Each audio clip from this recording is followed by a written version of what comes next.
friends, it is Amanda with Metal Modern Design and Deep South Shelling coming to you live on behalf of Essential Stencil. I kind of have this vision for this, and I think it would make a great sign for Father's Day. So I'm going to grab some tape.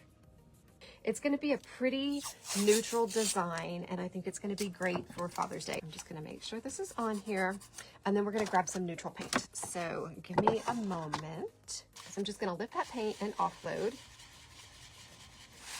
We're going to use our blunt tipped brush, and I'm going to start right here on the gone fishing part.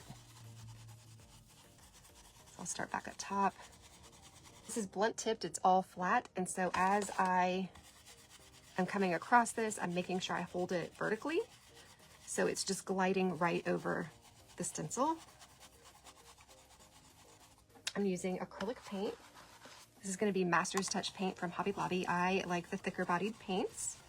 I feel like I have less issues with bleed. It takes far less paint, and so that's what I like to use. And I'm just using a light swirling motion. And then we're just adding another coat of paint on the top of our original coat. Okay, I'm going to pull this back. And just very simple. Very simple. We're not done with this, however. This is just the start of what we're doing with this. Here's how we're going to add some additional visual interest. So I'm going to come in, I'm going to blank it out here.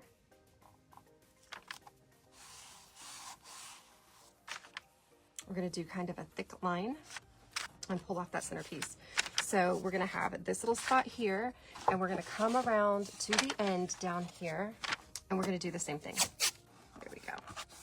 I'm just going to grab a little of the paint here, and we're just going to paint on a white line.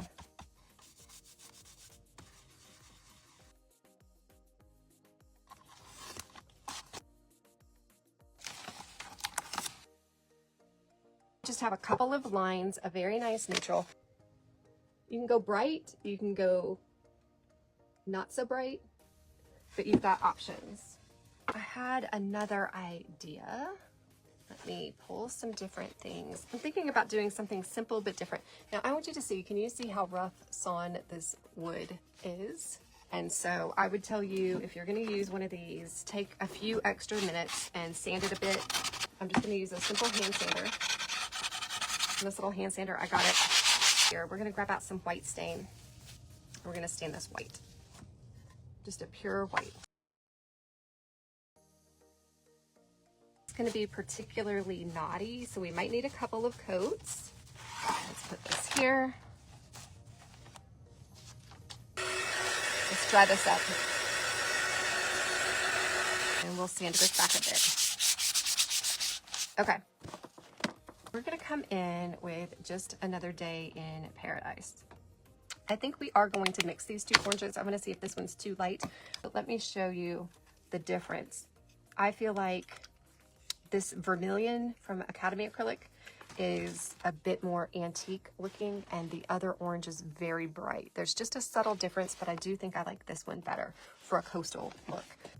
So we're gonna grab up some of this orange and offload. Now this might be kind of a thin color, so it may be that I end up having to mix it because it does seem like a bit of a thin consistency. So let's see, it almost seems like more of a glaze. So let's just look. I'm gonna start right here.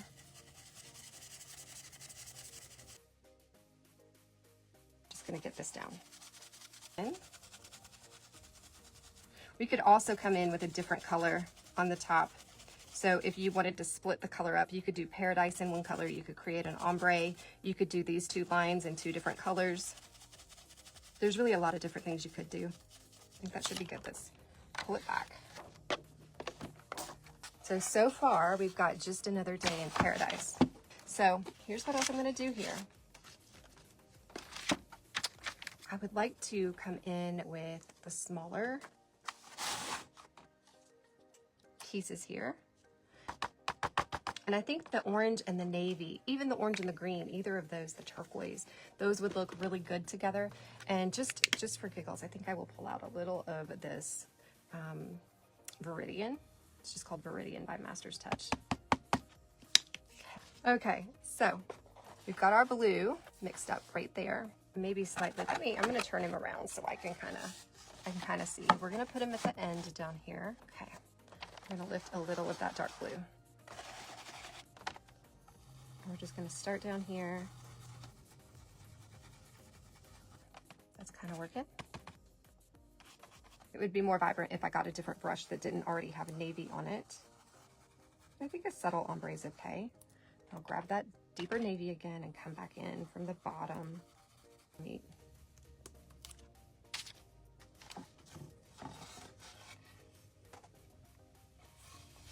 And so he's just small, and we can put the octopus on the other side. Yellow ochre. And I'm gonna grab it up with a little bit of that blue.